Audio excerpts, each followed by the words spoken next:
आबांच्या शेवटच्या कार्यात काही कमी पडायला नको, पण समजा विधिवत करायचं म्हणजे 25-30 हजाराचा खर्च आहे. एवढा पैसा आणायचा कुठून? माझ्याकडे पण नाहीयेत आता इतके पैसे. पण तुम्ही नका काळजी करू दाजी, आपण काहीतरी व्यवस्था नक्की करू. अरू, हे बघ, तू काही काळजी करू नकोस. मी काहीतरी करतो, पैशांची व्यवस्था होईल. तू राहू द्या. आमच्या घरातल्या गोष्टींकडे लक्ष देणं जर कमी केलंस ना तर ते तुझ्यासाठीच बरं आहे. हे बघ अरू, आबांचं शेवटचं कार्य सुरळीत होणार आणि ते मी करणार. किती खर्च आला तरी, किती पैसे लागले तरी मी आणून देईन. आता कोणाला लुबाडायचा कट शिजतोय दादा तुझ्या डोक्यात? आता कोणाचा ऍक्सिडेंट करणार आहेस तू? कोणाला आजारी पाडणार आहेस का? कोणाचं ऑपरेशन आहे?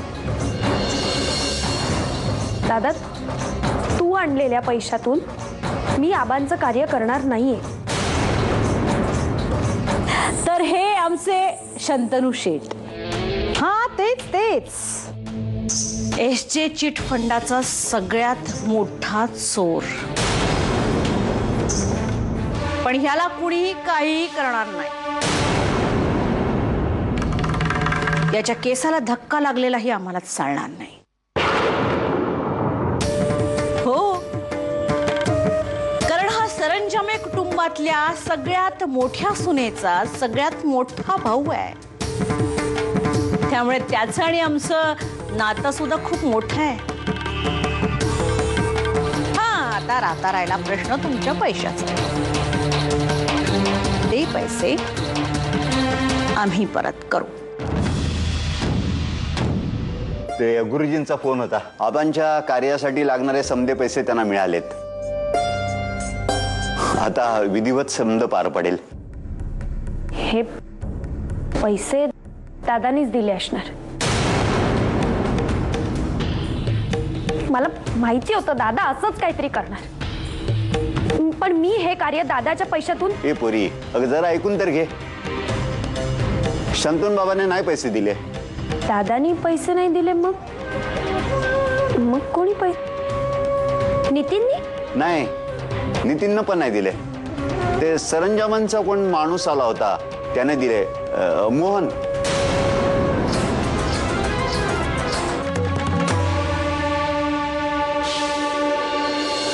अरुंधती, तू इथे कशी? आतापर्यंत तुम्ही आमच्यासाठी खूप केलं. मी तुमचे आभार मानायला आली.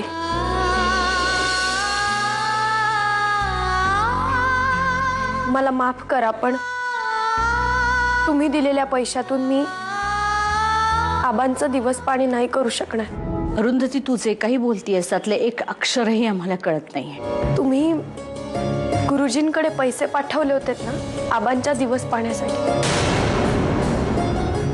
आम्ही?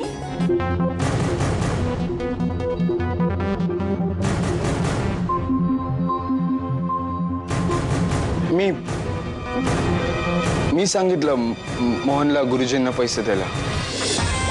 सोनपूरचं पाणी पाजलं अखेर अरुंधतीनं तुला, दिग्विजय. तिच्या दीड दमडीच्या बापाच्या कार्यासाठी दिग्विजयनं स्वतःच्या खिशातून पैसे दिलेत आणि तेही आम्हाला न सांगता. हे तू योग्य केलं नाहीस दिग्विजय, हे योग्य केलं नाहीस. I am sorry. कोणालाही न विचारता मी हा निर्णय घेतल्यामुळे तुम्हाला वाईट वाटत असेल तर मामा, आय एम सॉरी. नाही, असं का बोलतोस दिग्विजय? आबासाहेब आपले व्याही होते. जिवंतपणे आपण एवढी मदत केली यांना, आता नाही करणार का? चांगलंच केलंस.